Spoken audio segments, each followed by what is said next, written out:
തിരുവനന്തപുരത്ത് ബാലരാമപുരത്ത് യുവാവിനെ വെട്ടിക്കൊലപ്പെടുത്തി. ബാലരാമപുരം ആലുവിള സ്വദേശിയായ ബിജുവാണ് കൊല്ലപ്പെട്ടത്. പ്രതി കുമാർ ഒളിവിലാണ്.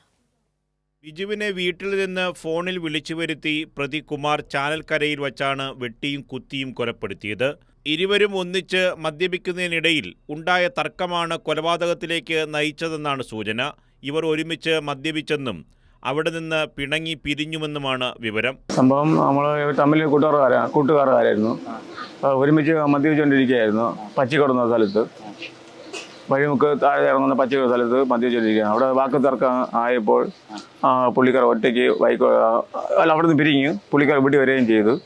ഈ പുള്ളിയാണെങ്കിൽ മറ്റേ കുത്തിയ പയ്യനാണെങ്കിൽ ഒറ്റയ്ക്ക് വന്ന് വീട്ടിൽ നിന്ന് വിളിച്ചു വരുത്തി അവൻ്റെ വീടിന് നടലിട്ട് കഴുത്തിലും നെഞ്ചിലും വയറ്റിലും കുത്തി. അപ്പോൾ വ്യക്തിപരമില്ല, തമ്മിൽ മദ്യത്തിൻ്റെ ലഹരിയിൽ എന്തോ വാക്ക് തർക്കമായി, അങ്ങനെ സംഭവിച്ചാണെന്ന് സൂചന. ബിജുവിൻ്റെ കഴുത്തിനേറ്റ വെട്ടും നെഞ്ചിലേറ്റ കുത്തുമാണ് മരണത്തിന് കാരണം.